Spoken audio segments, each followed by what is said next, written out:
Hey, folks, welcome to one of the very last times you will see me coming to you from the Mar-a-Lago bathroom studio with Trump Trials and Tribulations, because since the last Trump Trials and Tribulations, Trump has stopped tribulating. He has been elected president of the United States again, and that means his trials and tribulations are almost over, including and especially the one from the Mar-a-Lago bathroom studio. Joining me today, Lawfare senior editor Scott Anderson, Anna Bauer, and Roger Parloff, joining from various studios around this fair metropolis. Um, we're going to talk today about the end of the Trump trials, which is now hard upon us in one way or another. And we're going to talk about what the mechanisms for wind down look like. Before we do, I have a couple things to say about this, one of which is the subject of my column that will go live just as soon as we finish today. I have a couple tiny edits to make on it. But I want to say that I began this year thinking that we were going to cover four Trump trials. We covered one. Um, and I really thought that these trials were going to play a role in protecting American democracy from the re-rise of Donald Trump. And they did not. And I want to say that I am, as the column will reflect, I am disappointed by that and a little bit, more than a little bit, confused by it, to be honest. The criminal justice system has three basic purposes, which is number one, to punish crimes. It didn't do that. Number two, to deter and incapacitate future crimes. It clearly didn't incapacitate future crimes, and I suspect it didn't deter them. And number three, it is to do it all in a fashion that is transparent and persuasive to the public. And while it did a certain amount of the transparency part, the persuasion is pretty hard to see. More people voted for Donald Trump on Tuesday than in either of his previous elections, both as an absolute matter and as a percentage.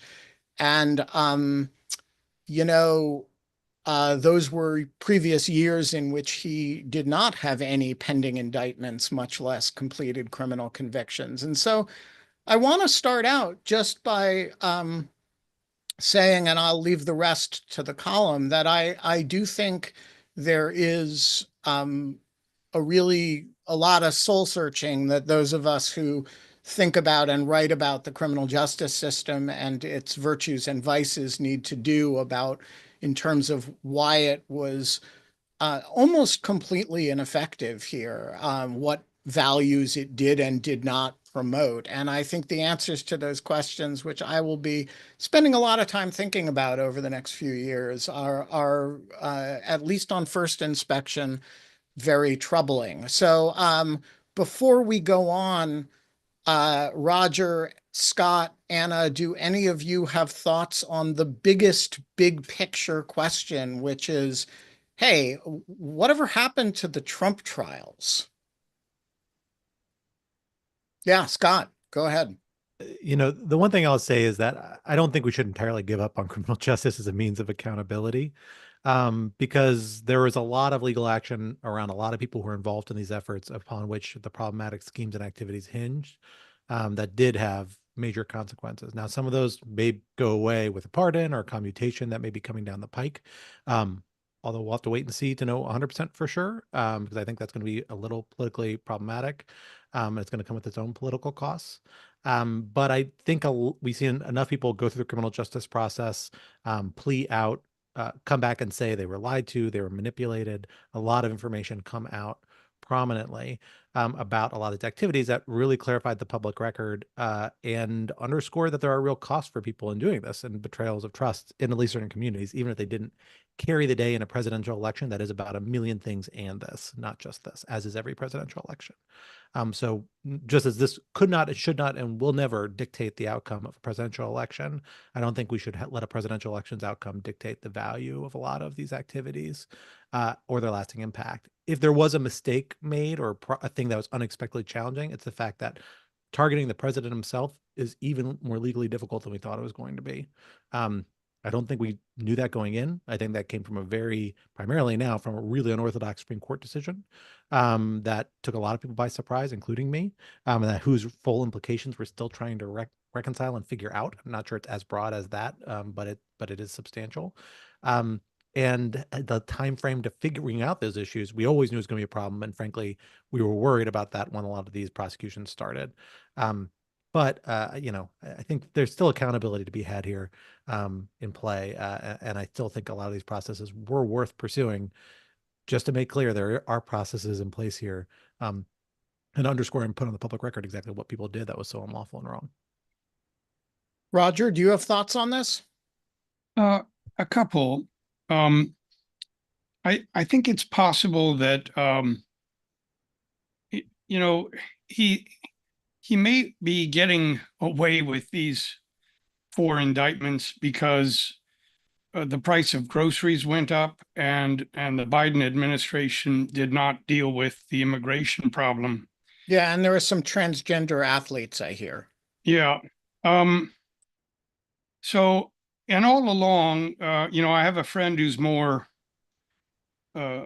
is more tapped into political analysis, and he was always telling me nobody cares about these cases.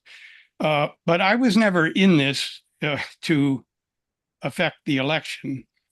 I was in this because I believe in justice, and when somebody commits a heinous crime, and I'm not counting New York, I'm talking about what happened on January 6th, and to some extent, the classified documents, the obstruction of justice, the willful obstruction of justice.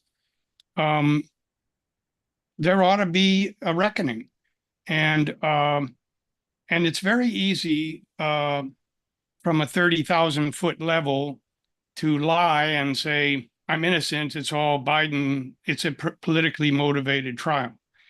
And to get past that, you need to almost be a juror and be steeped in it and see, oh, this is real. And that's especially true for half the audience is watching Fox. And, they're not going to, they boycotted the January 6th committee hearings. I don't really know how they would have handled, these criminal cases. But just like at a certain point, he was very skillful at turning himself into the victim, and this was what Clinton really Bill Clinton did effectively in when Ken Starr was going after him too. His polls went up. So I guess those are my reactions. That said, it is hard to feel like that this isn't a personal rebuke to everything I've been doing for 3 years. So I do have to process that too. Yeah, so I definitely feel it as a rebuke to all of the work that we have been doing as a collective. Anna? Yeah, I have a lot of thoughts about this, and I don't want to go in too much detail because a lot of it is like very personal to me, because I grew up in a community and still spend most of my time in a community that most people in my family and friends voted for Trump.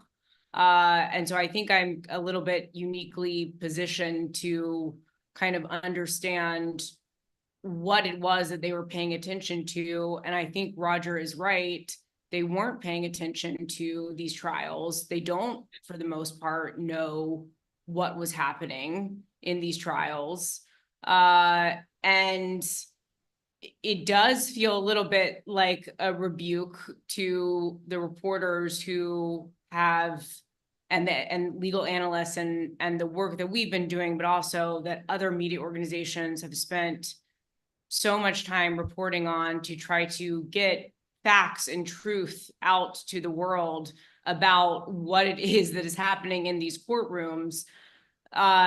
It really just feels like it ultimately did not translate to people in terms of getting people to understand why it matters that all of these different discrete cases were happening and what the conduct at issue was and why that conduct is troubling. Whether or not it's criminal, it is, like I said, when we were covering the New York trial, I don't think that you could sit through that trial and come out of it thinking, this is a man who should be president of the United States, regardless of whether you think that it is ultimately amounts to criminal conduct.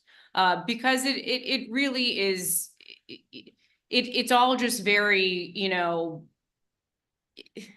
it's the kind of thing that really you just kind of wonder, how is it that we could have reported better or delivered truth better? And so I do agree with Ben and Roger that it does feel a little bit like a rebuke, but in the end, I ultimately think that we did what we needed to do, which is go and report the facts and the truth, and history will be the judge. And so I don't know, I will have more thoughts, I'm sure, in the weeks and months to come, but for now, that's kind of my initial take. All right. Let us turn to the mechanics. Scott, as you need to go relatively soon, I'm going to start with you. Talk us through, you and I wrote a very hypothetical piece about these scenarios about a year ago. So talk us through the mechanics of where we are. And we have one case at the federal level anyway that is been dismissed already, but there's a pending appeal that's, I think, supposed to be argued in December. There's another case that is been up and down the appellate ladder and is now back in the district court sorting through immunity stuff. What happens? What are the mechanisms by which, if we assume that these cases are going away, if only because Trump can order his new attorney general to dismiss them, what are the possible mechanisms by which they go away, and which do you think are the most likely? So the thing to bear in mind, I think, to take a step back before we dig into the details of these cases, is to establish some of the core principles that we think will inform the decision making of both prosecutors and judges in these different cases. Because we should bear in mind, these are entirely unprecedented. No one has ever encountered a situation like this. There is no case law. It really is a question of how do we balance different legal equities. I think there are kind of two prime constitutional equities in play here, maybe three, actually. One is the idea of there are no additional qualifications for the office of the presidency. This is a weird one, but it's actually pretty important here. Constitution lays out certain core qualifications you must meet to be president that is a pretty low bar. You have to be a certain age. You have to be born in the United States. There's one other one I can't remember, and that's it. It's very basic. And Supreme Court has indicated in decisions about similar qualifications lists for members of Congress that these qualifications list is exclusive. It cannot be expanded by Congress or anybody else. In fact, if you meet these, then you are eligible to be president if elected and eligible to stand for president as a candidate. And actually infringing on that could even interfere with voters' First Amendment rights. That means that criminals can be president. People who've been convicted, people who've been indicted can be president, because that is not on that list of being disqualifications, and Congress can't add it to that. So then you have to say, except, well, that means Donald Trump will be president on January 20th, 2025. And the federal government, the federal constitution, is premised on there being a functional, operational president. Then you have to say, well, how much does that legal principle stand versus other legal principles? We have the separation of powers and the rule of law argument that here are kind of blended, because really we're talking about enforcement of statutes passed by Congress, but by the executive branch. And there, the Justice Department has taken a particular approach to this issue and has said for a long time, it's a long-standing policy position, although people debate its veracity, it's never been upheld by court, that sitting presidents cannot be prosecuted by the Justice Department. So that alone does away with probably the 2 federal prosecutions that have come forward, at least in as far as they relate to former President and future President Trump. We already are getting reports that Jack Smith and the Justice Department are communicating about how to wind up these cases even before Trump gets into office. Then there are probably strategic reasons for that. They may want to have some opportunities to ensure, for example, that they're being dismissed without prejudice, so they could be brought again if for some reason Trump were impeached and left office or something. Maybe they're trying to figure out some approach to statute of limitations, some argument they should be told, although I'm not super optimistic. I haven't heard a good argument that those arguments are out there, but maybe there's something. There's other contexts where you hear about where, you see different equitable tolling principles that can be applied. And then there also is a report the special counsel is supposed to generate, likely going to generate, that's going to go to the Attorney General, and the Attorney General then decides what to do with it, give it to Congress, et cetera, release it publicly. And we want probably the people who are worried about accountability for Donald Trump want that Attorney General to be Merrick Garland, not whoever Trump appoints. So there'll be a drive to get these cases wrapped up and that report finished before Garland leaves office, presumably on January 20th, 11:59 a.m. So that deals with the 2 federal cases in Florida and in DC as they relate to Trump. There are 2 co-defendants in Florida. There's no presumption that those cases will go away. I don't think the Justice Department would be eager to let them go away. But of course, there's a potential for a pardon. There is also a tricky position we can circle back to, which I'll let Anna and Roger get into, about a issue about the appointments clause and how to handle the fact that the district court did away with the case in Florida on a very specious constitutional argument that the Justice Department does not like and is going to want to find a way to push back at if they can, even if they are trying to wrap up the actual underlying case. That itself is going to be a trick, but I suspect there are ways to work around that. Just out of curiosity, couldn't you do that by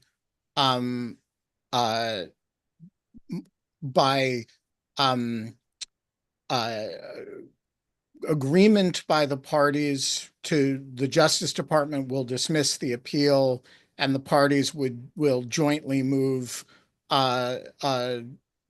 Judge Cannon to vacate her opinion and dismiss the case?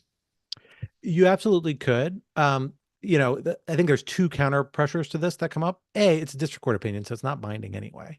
So it doesn't really do that much for you. Like, it sits out there. If it's still in the docket, it still doesn't have a thing saying vacated on it. Like, maybe it has a little more persuasive influence. But you don't really, it's still hanging out there, and nobody has to cite it if nobody else is persuaded by it. The other thing is they may want, perhaps for related reasons, a stronger repudiation of it. I think in a perfect universe, they would be able to appeal it, get the appeal resolved, and then deal with the underlying district court thing, but the timing's not going to allow for that. So I think that's the most likely outcome, is that they'll try and get the district court opinion vacated to some degree. If the parties agree, that the circuit agrees, or the 11th Circuit agrees, excuse me, Judge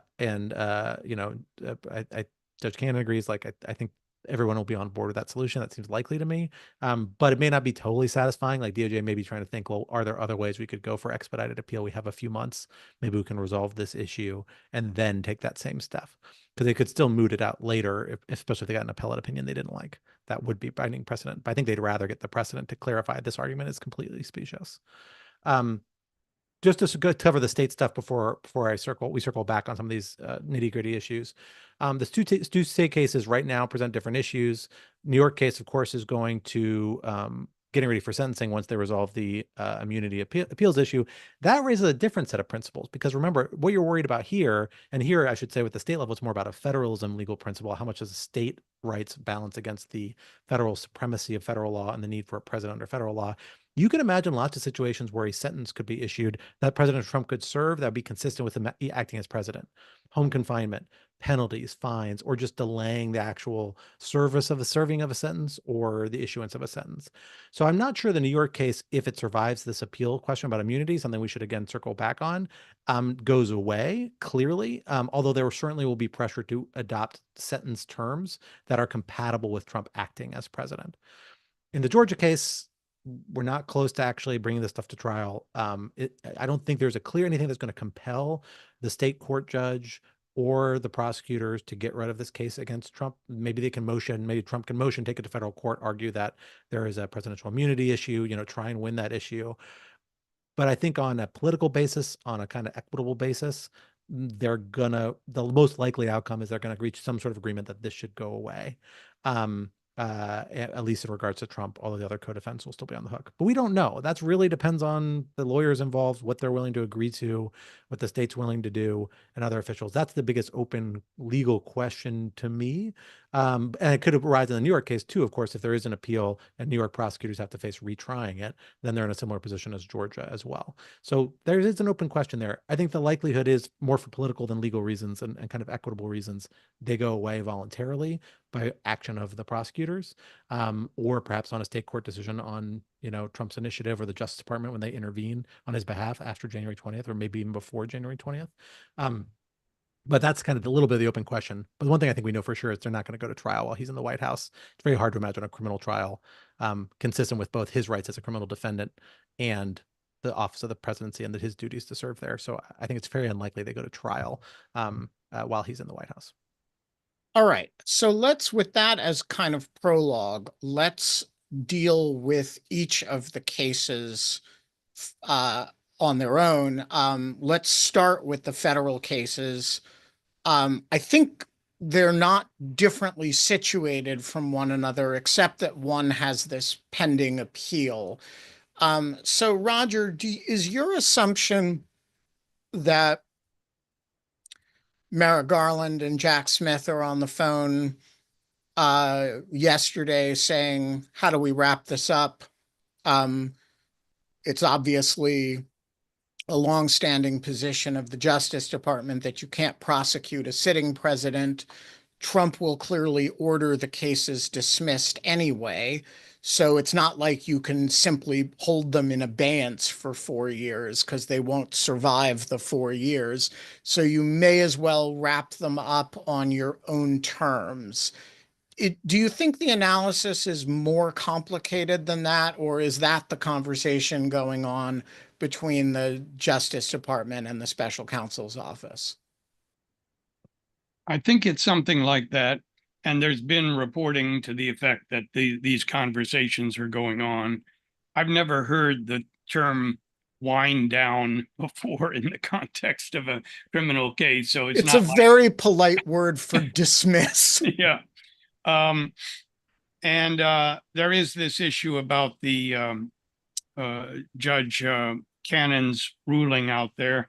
I have just nuances of difference. I agree with Scott that it really doesn't make a lot of difference whether it's out there or not, because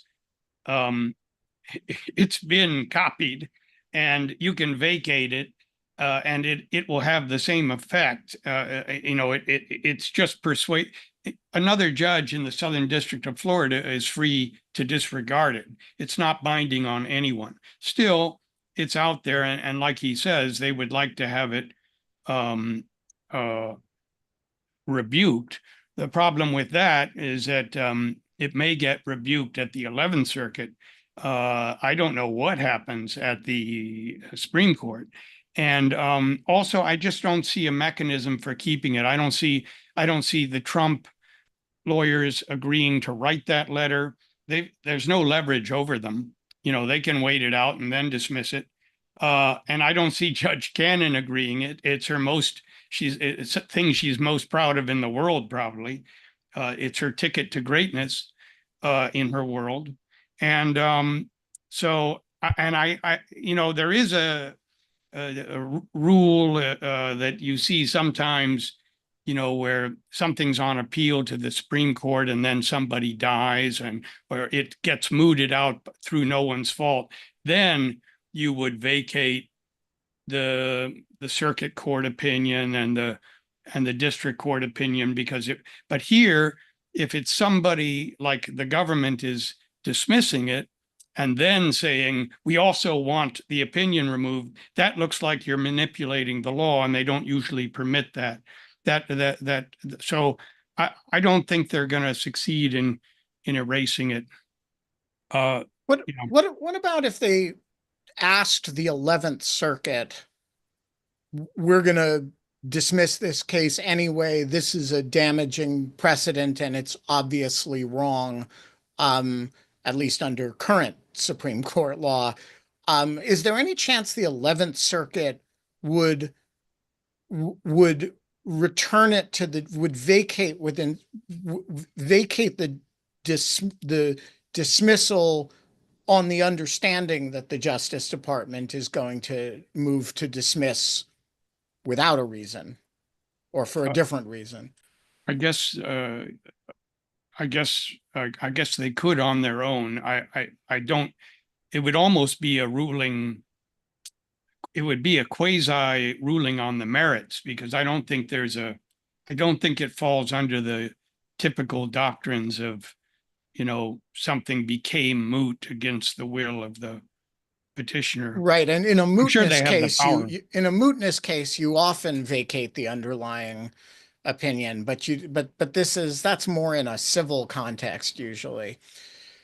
Well, it could be criminal, but it would have to be truly beyond the power of the party that wants to get rid of the ruling. Right. All right, so let's talk about DC. DC strikes me as simpler, right? The Justice Department has gotten all of these facts into the record through this litigation over immunity. Any reason why the resolution of this wouldn't simply be, a one sentence unopposed motion from the prosecutor, in light of the fact that the defendant is now president of the president-elect, the Justice Department, the United States moves to, dismiss the case? I think it's a little more than a one sentence thing. I think, there is the motion is a motion to dismiss under 48A, and you have to get leave of court. So you do want to tell the court why it should do this and why it's not scummy. While I mention this, you might think, well, why don't we fight this then if it requires leave of court? Why not leave it in for the next administration, then have Chutkan fight? And it's just partly a logistics thing. But there's a lot of law that she has very minimal power to overcome the prosecutor's decision to dismiss. And I don't think anyone thinks they could win going that route. They're sort of like, there's an easy way to do this and there's a hard way to do this, Right. And I don't think they're going to try the hard way. All right, so let's go from there to Georgia, which, as we're going to save the most fun one for last. But Anna, Georgia never got very far, right? So, and it's now up at the Georgia Court of Appeals as well as at the 11th, the Supreme Court on the removal matter. But all on these collateral questions like Fani Willis's disqualification. So what do you imagine to be, but unlike the federal cases, it doesn't necessarily have to be dropped. So how do you imagine the next 3 months in Georgia playing out? Yeah, so just to clarify for folks why the state case in Georgia doesn't necessarily have to be dropped. The DOJ policy that prohibits the prosecution of a sitting president doesn't apply to a state prosecutor like Fani Willis. And then B, the president can't pardon state crimes. It only applies to federal crimes, the pardon power does. So Trump doesn't have as many options for basically getting rid of the case as he does in the federal cases, but there's still a lot of of issues here that we're looking at in Georgia. So Ben, you mentioned that the case is already before the Georgia Court of Appeals on that disqualification issue. That's not expected to be decided until potentially after Trump is already inaugurated as president. Steve Sadow, Trump's counsel in Georgia, has already indicated even a year ago in argument that he would seek to have the case stayed, or that there was some kind of motion that would be forthcoming if Trump was elected president, to get the case at least put on pause until 2029. So several years until Trump is out of office. That is even if they get beyond the disqualification challenge and the immunity stuff. And right, which we haven't even begun. We haven't even begun to decide how the Supreme Court's immunity decision plays and on so that is all. You would first have presumably a pause in the case for several years, and then 2029 rolls around, and Judge McAfee, if he's still even on the bench in in Fulton County, he won't Superior be a boy Court. wonder anymore. He by won't that be time. boy wonder by that point. But he would then have to deal with the presidential immunity issue. That would have to go up on appeal to the Supreme Court. At that point, who knows what the composition of the court would be? But it presumably would be just as friendly to Trump, if not more, than it is now. And so there's a lot of issues here in terms of there's going to at least be a delay to 2029 as to Trump's case. Now, the other co-defendants, we've talked before on Trump Trials and Tribulation about how it's a little bit unclear. There are some people who think that maybe the presidential immunity decision would apply to evidence that is being introduced as to co-defendants or individuals who worked for the president, were inferior officers during Trump's presidency. So there's that question, but then, there's also the question of, is it just simply the case that these folks need to be severed out, and then their cases can proceed if Fani Willis is not disqualified? And so there's kind of all of that issue as well. I do think that probably the co-defendant cases could proceed if she's able to stay on the case. I personally do not see any reason why some of the Supreme Court's reasoning in the presidential immunity decision would apply to people like Mark Meadows, to people like Jeffrey Clark. But again, we've been surprised by the Supreme Court, so who knows?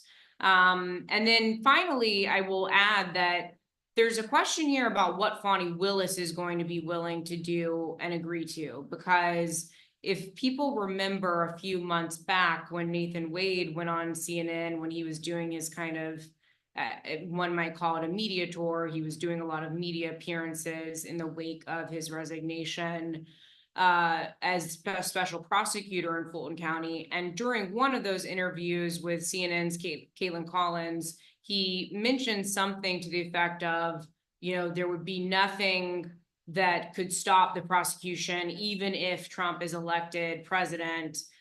He kind of indicated that maybe the Fulton County District Attorney's Office, though he was no longer a part of that office anymore, might continue to fight to prosecute Trump even during his presidency.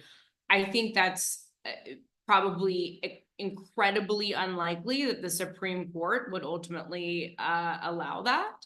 And when Anna says unlikely, what she means is 0.000000000% chance. Yes, I always hedge my bets, so I say incredibly unlikely, meaning virtually zero certain. chance. Yes, it's virtually certain that the Supreme Court would not allow a state prosecutor to prosecute a sitting president while he's in office. And I think that it's, Fani Willis, on the one hand, I think her office probably knows that, and probably knows that it should seek a severance and a stay of that case, now that Trump has been elected again. At the same time, everything that we know about Fani Willis is that one of her greatest strengths, but also sometimes one of her greatest weaknesses as a prosecutor is that she, is someone who is a little bit, what's the word I'm looking for? I guess hard-headed, Brash and arrogant. That is the less charitable way of putting it. Yes, Yeah, she's Ben. made some boneheaded decisions in this Yeah. case and defended them aggressively. Yeah, she's she can make some bold, aggressive decisions about what it is she wants to do in these cases, and so who knows what she may very well try to keep this prosecution going and not herself, say we're seeking a stay until 2029. All right, so but let me break down a lot of things that Anna just said Yeah, into sorry, that was a lot. into a what I think is a simple checklist. For the Georgia case to proceed, the following things would all have to happen. Number one, we have to wait until 2029 because at a minimum, Steve Sadow is going to get his motion to put the whole thing on deep freeze. Number two, the Georgia Court of Appeals would have to uphold Boy Wonder's ruling not disqualifying Fani Willis, notwithstanding the odor of mendacity. Number three, on remand 4 years and 3 months from now, Judge McAfee would have to go through the process that Judge Chutkan has been going through of trying to winnow the stuff that's going to be protected by the Supreme Court. It would have to, by the immunity doctrine, it would have to go all the way up to the Supreme Court and back down. And then you could have a trial, right? At least that set of things would all have to happen. And Donald Trump would have to still be alive. He would have to still be alive, and then also, will Fani Willis even be in office then? Will the political appetite be there to, keep this sprawling prosecution going? I mean, at that point, who knows if it will be sprawling, because we might have had some co-defendant trials by then. Right. But, there's a lot of what ifs up in the air. And then, Roger has reminded me in the chat that tomorrow is the conference on the cert petition for Meadows' removal case. And if the Supreme Court takes up that removal case, we may very well have more insight into what the Supreme Court is thinking about how the immunity decision could apply to people who worked for the president as federal officers, or as people who purport to be federal officers. So we will see. All right. And now to New York, where, for those who don't remember, the status of the case is that Trump has been convicted by a jury on, I believe, 33 counts of fraudulent business records. He has trial memoranda or sentencing memorandums have been submitted. However, then the Supreme Court turned around and issued the immunity decision, and Trump filed a quite plausible argument that there is some effect on his case, mostly as a result of Hope Hicks's testimony, and that the conviction, there has to be a mistrial in light of that, or he wants it dismissed entirely, but that won't happen. So Roger, we are expecting a decision on that question, i.e. whether we're going to sentencing or whether we're declaring a mistrial because of immunity on the 12th. Is that right? That's right. Yeah. And we have we've had no signals from Justice Merchan about where he's heading in that direction, right?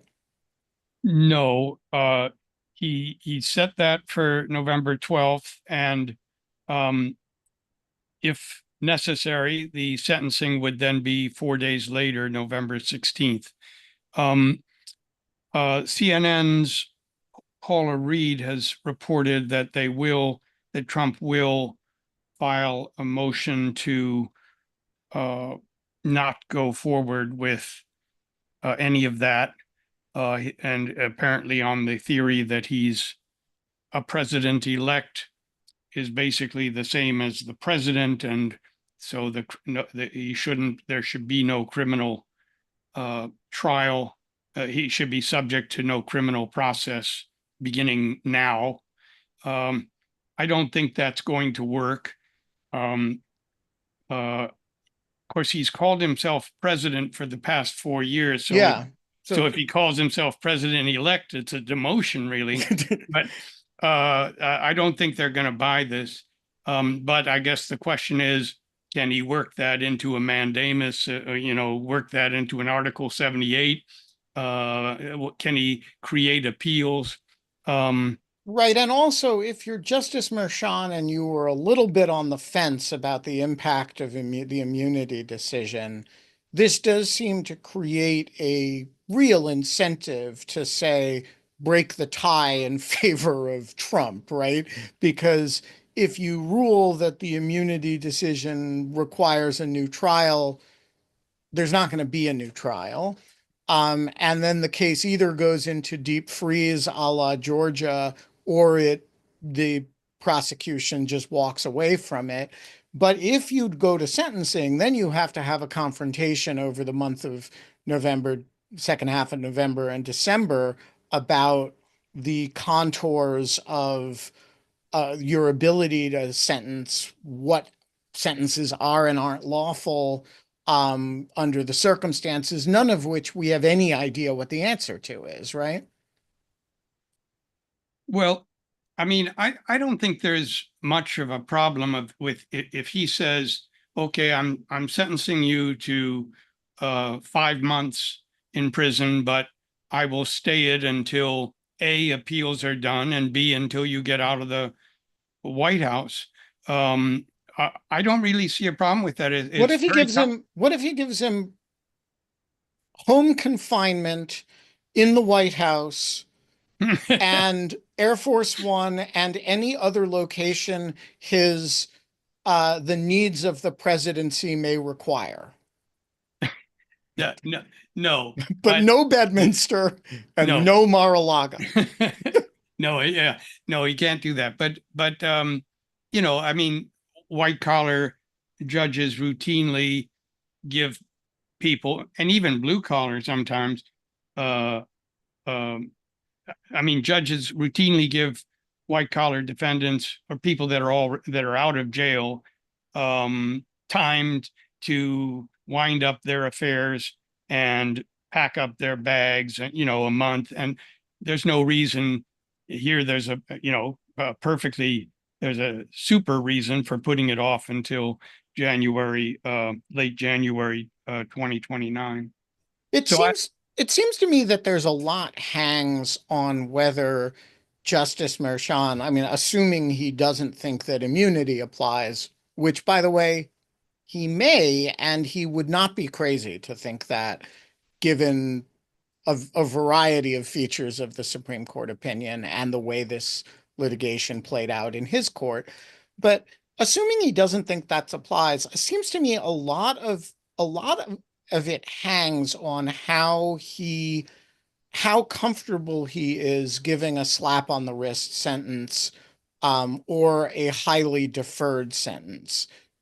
So like let's say normal sentence for this sort of thing would be 6 months in jail.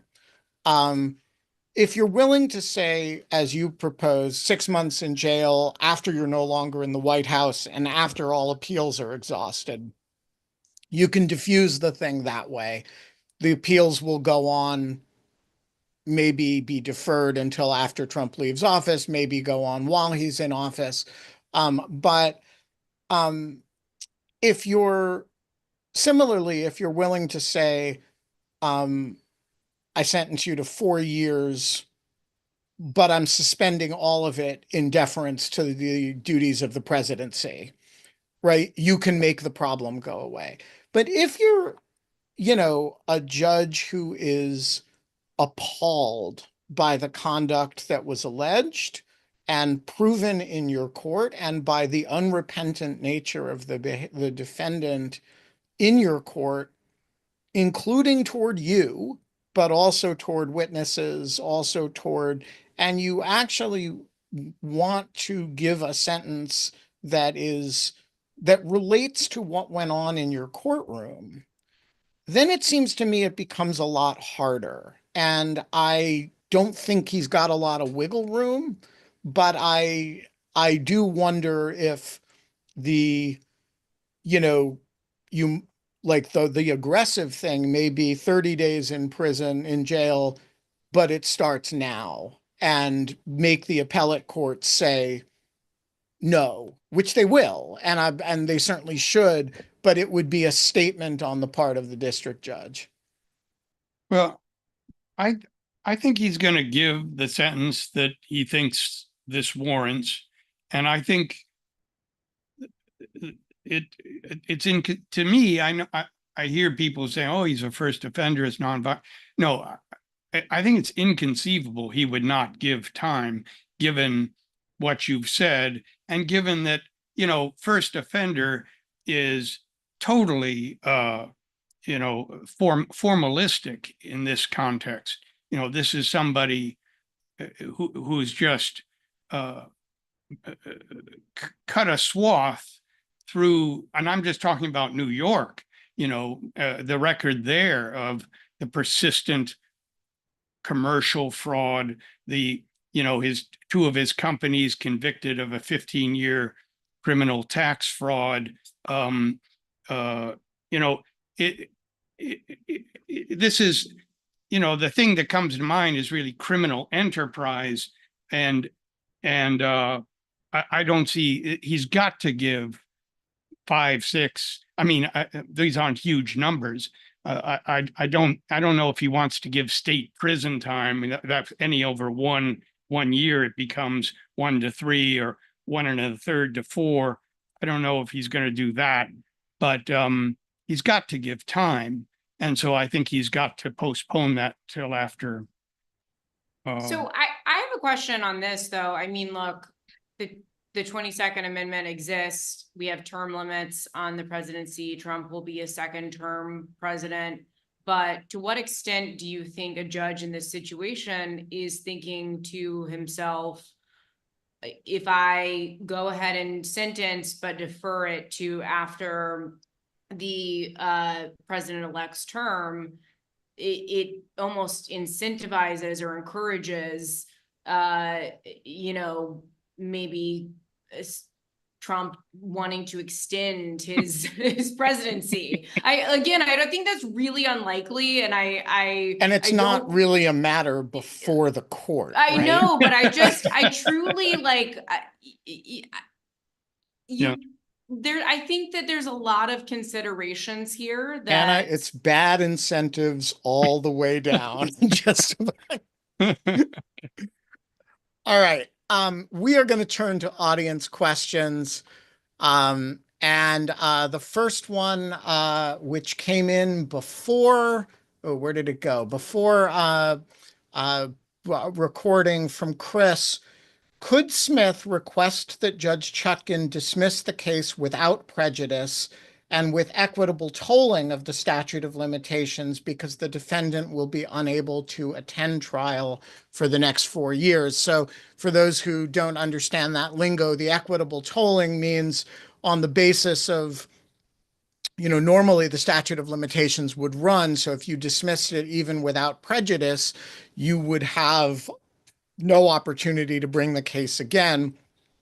But the question here is whether you could do this on the basis of the judge's sort of equitable power to say, all right, we're going to waive the statute of limitations here.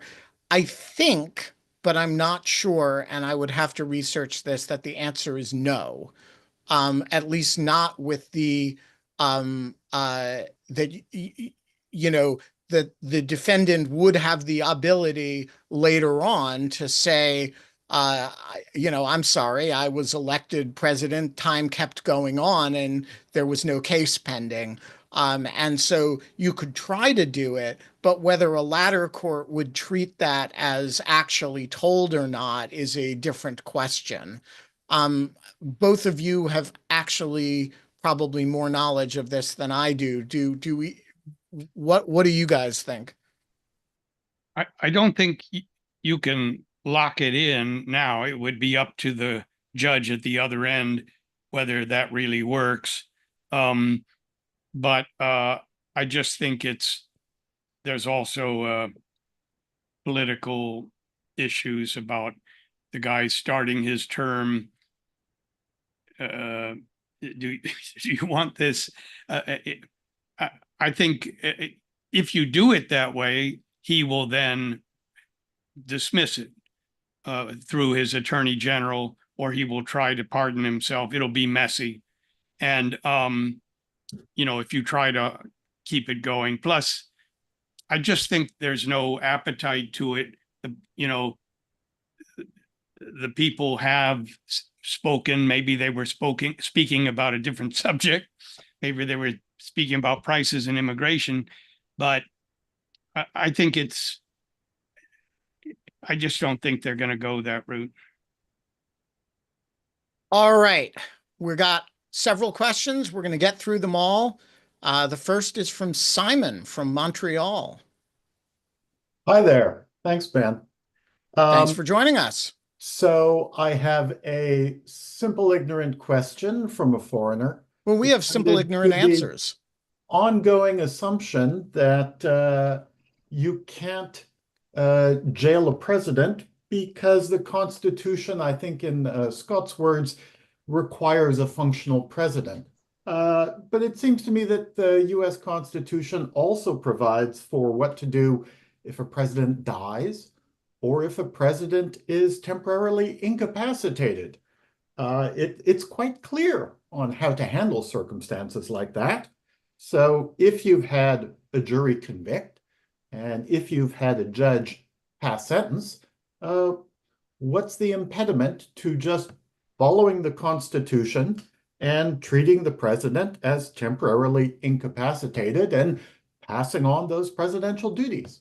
All right, so it's not an ignorant question at all. It's actually a very interesting and sophisticated question.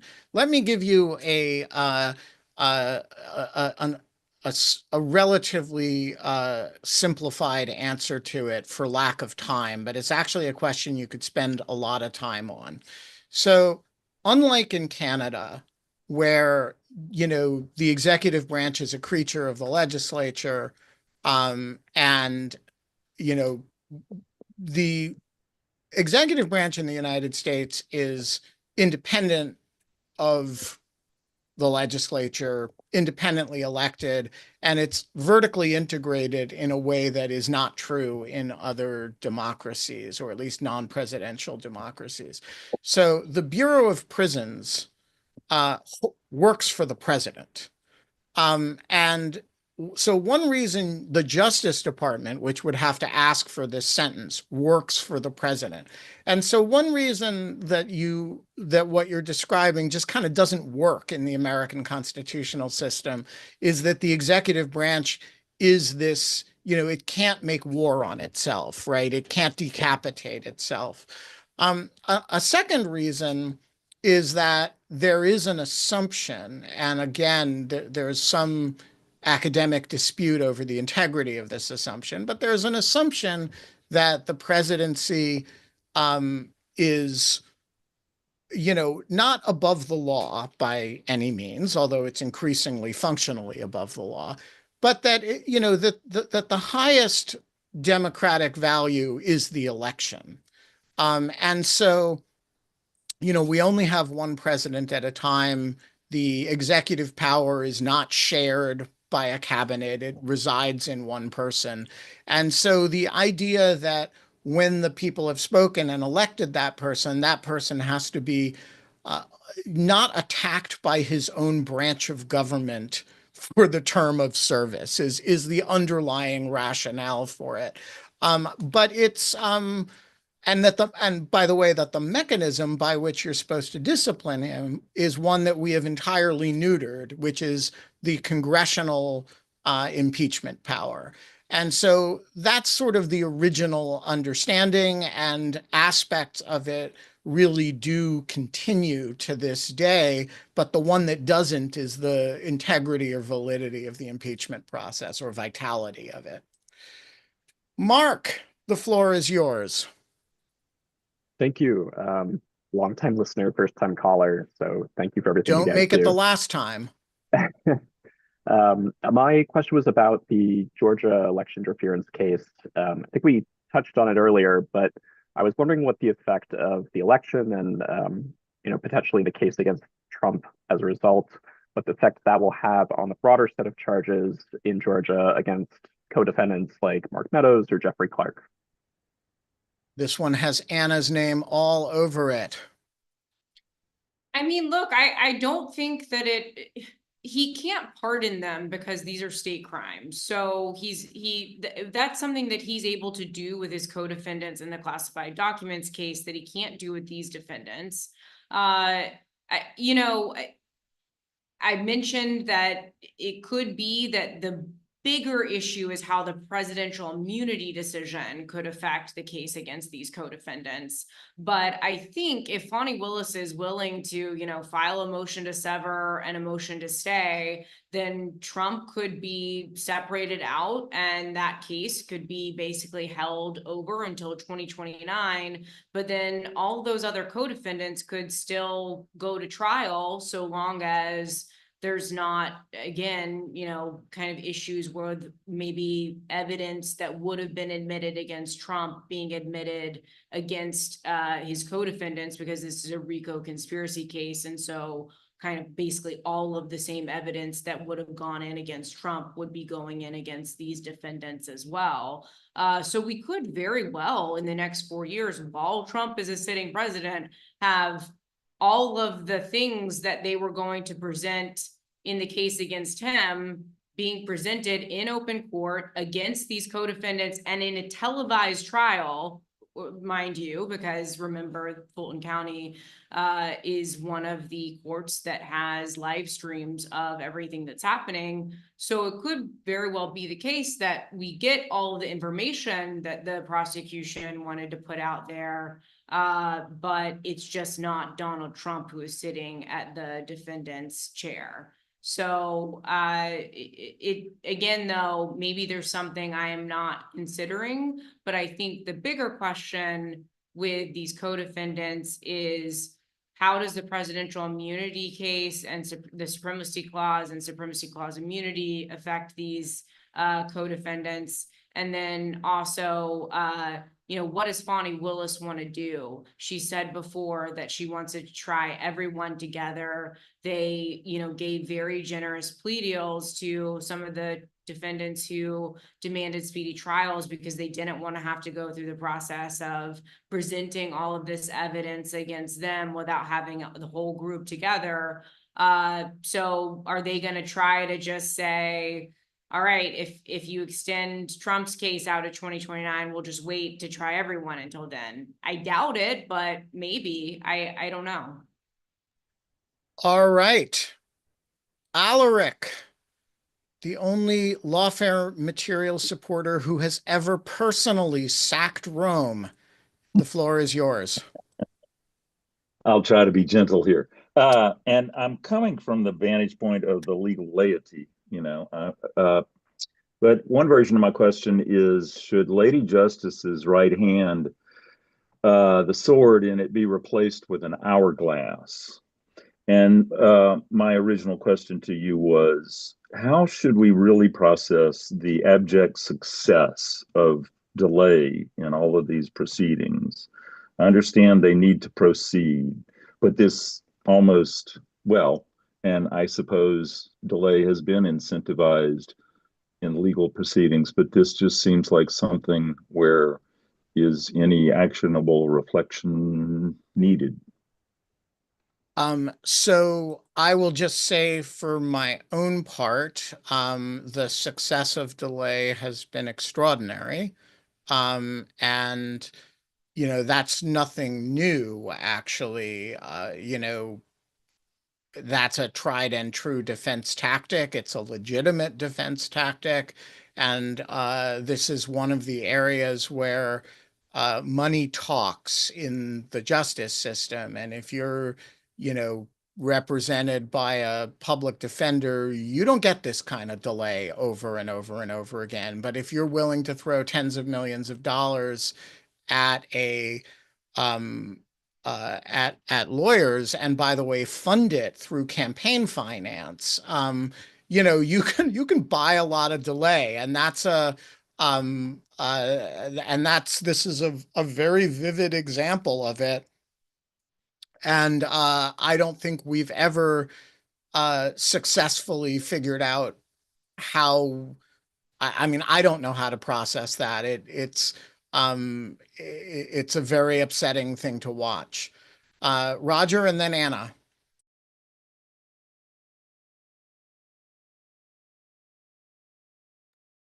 Roger, you're You're muted. muted. You're right. And we could back up from that question into, do we blame Merrick Garland? I don't want to go there. I'll let you guys do that because I have to leave actually. But I did want to say there's a second thing with the delay. The second thing is the orchestrated lying here as a defense. The main January 6th defense grows out of the big lie, the election lies. And then there are permutations and ways of making that keep going. And the defense to all of these cases is another big lie. It's a fire hose of lies about this is all Biden, pursuing me because as a political vendetta. And it's been astoundingly successful. And as I said before, if you can't get to the details, and they couldn't get to the details because of both the delay and the factor that half of the population isn't watching news sources that are going to tell them the details. These lies work. It's the triumph of the lies. And in fact, in the beginning, I wondered, can lawyers really do this? I mean, I'm used to retrospective, usually you're saying, well, here's a series of facts that could have occurred. Here, it's sort of an ongoing lie that's going to have ongoing consequences. And, I guess they're channeling their client. So it looks like zealous advocacy, but it felt like over the line, like I haven't seen this before. But the judges all let him do it. Toward the end, Judge Chutkan said, let's keep the campaign stuff out of here. But that's another factor that I thought was sort of unique. I think I'm going to have to. Thank you, Roger. Anna, did you have thoughts on this? Yeah, well, I just wanted to add two things about the impact of delay on these cases that we haven't really discussed today and that I haven't heard a whole lot of people discuss. So with respect to how delay affects the case against Trump in the state case in Georgia, which could survive out to 2029 and then be resurrected. You know, we talked a little bit about, will the political appetite be there and all that to continue that prosecution once Trump leaves office. But the other thing that has really not quite been considered is that if you do resurrect that case in 2029, that's almost a decade after these events have happened. No prosecutor wants to prosecute a case that long after the events have occurred. Witness memories will have faded. There was even an issue earlier a few months ago when there was a witness that was an older woman who I'm not entirely sure what the situation is. There was some speculation that maybe it was a health issue, whatever, but prosecutors requested that they be able to get a deposition from her, so that if she's unavailable when trial comes around, they'd still have her testimony. But the point being that that is a good example of the kind of thing that can happen when you have many years between the conduct at issue and then the trial. Witnesses become unavailable, memories fade, that kind of thing. And that can, really impact the case itself. And then with respect to the cases against these co-defendants in Georgia that could very well go forward during Trump's presidency, there's a lot of concerns about things like, will witnesses be less willing to be candid on the witness stand because they're sitting there testifying about conduct that has to do with the president of the United States. We've seen before that he is not hesitant to, intimidate people by speaking about them publicly. And so it just raises a lot of questions about the integrity of the case, not only against Trump, if it ultimately does go to trial, because it'll be many years after the fact, but also these delays by then waiting until Trump is president against the co-defendants could also be compromised. So just wanted to kind of raise those two issues. Excellent. All right, we've got 4 questions. They are all questions people asked me to read. Let's go through them quickly.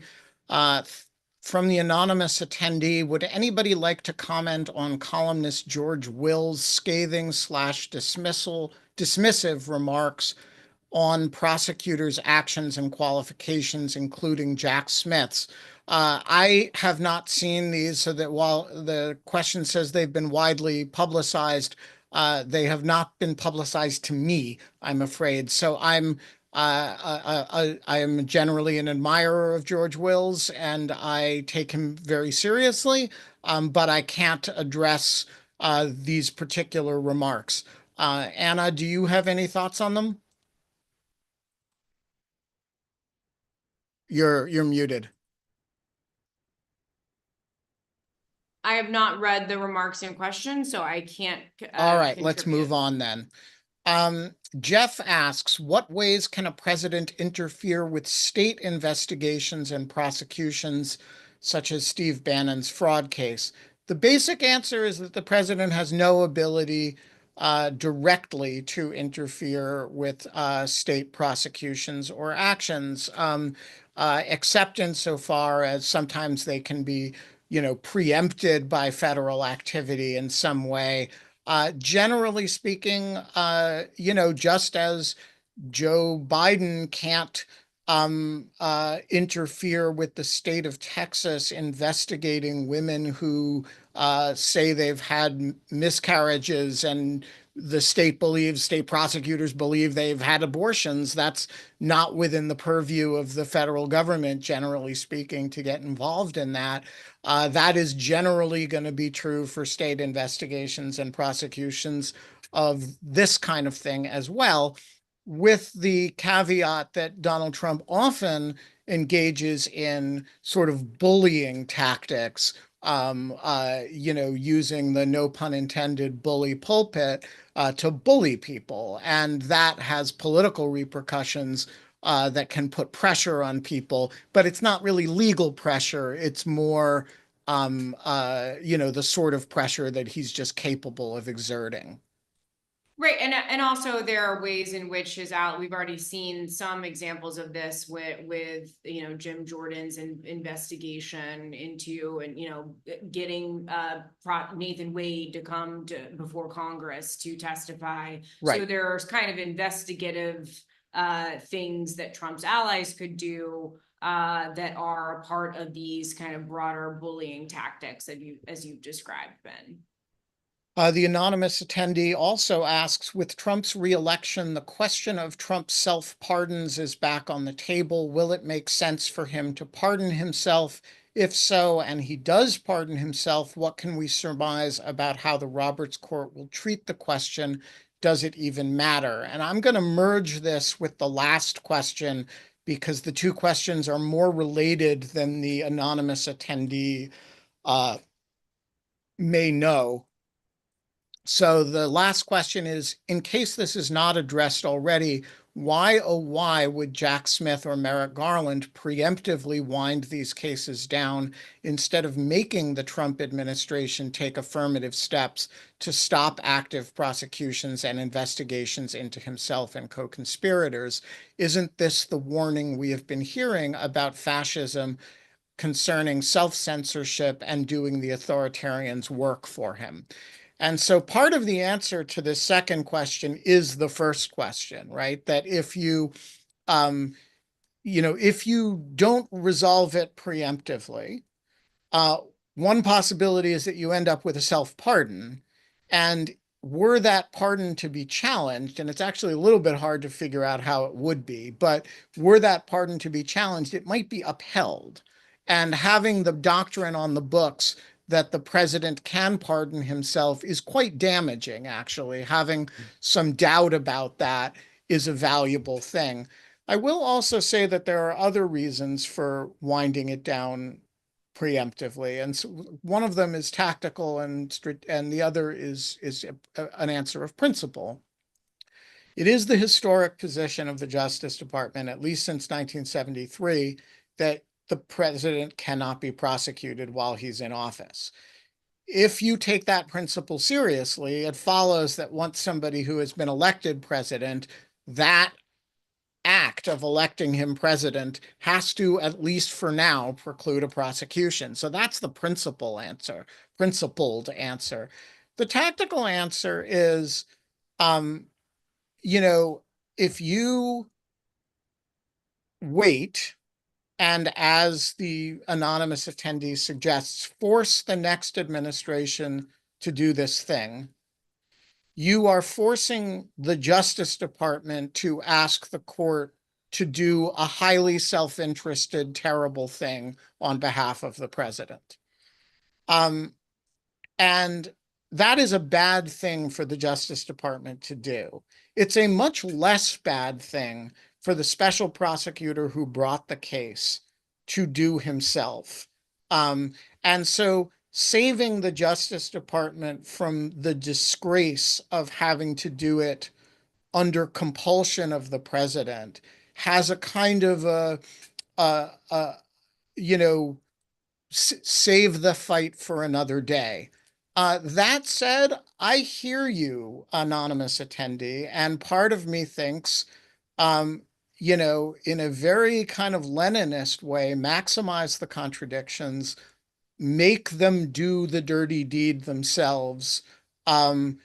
This is what he said he was going to do, make him do it.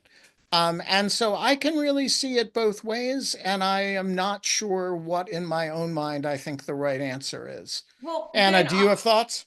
Well, I was just going to ask you, you're someone who knows the special counsel regulations and the report writing function of special counsels better than I do, but how does all of this interact with the possibility that Jack Smith could write a final report that is, at the discretion of Merrick Garland, released to the public versus waiting and then not being able to issue a final report on these cases because it's then in the discretion of an AG that is a Trump administration AG. Yeah, so that is another reason at the tactical and strategic level that you know the cases are going away. So the question is, do you write a serious document that lays out everything you've got? They've kind of already done that in this because of the immunity litigation. And so the added value of a final report is less than it would have been 2 months ago, but it's not zero. And you probably don't get to write the final report, though you could maybe fudge it and do it anyway. You probably don't get to do it if the litigation is still pending. And so, yeah, there's value. You might say there's the final report is more valuable than the destruction of the case by them, not you, the message sending of that.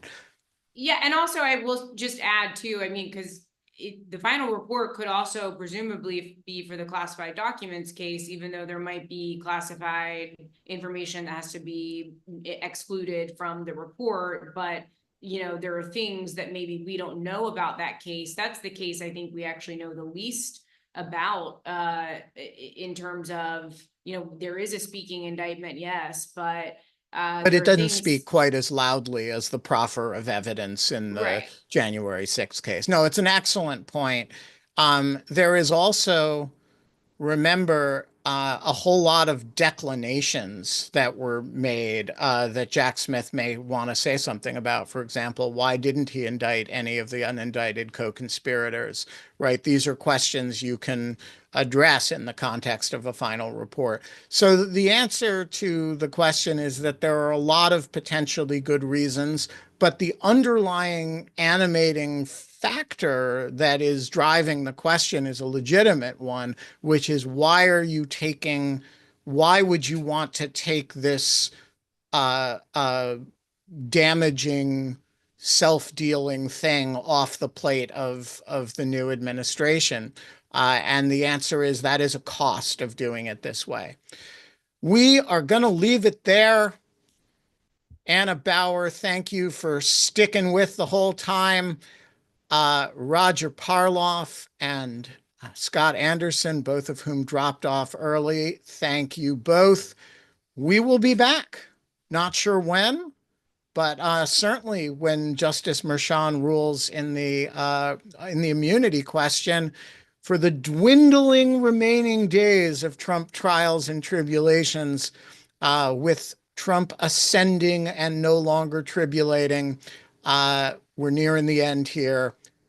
We are not, however, nearing the end of Lawfare Live, which is going to be very active throughout the transition, the new Trump administration.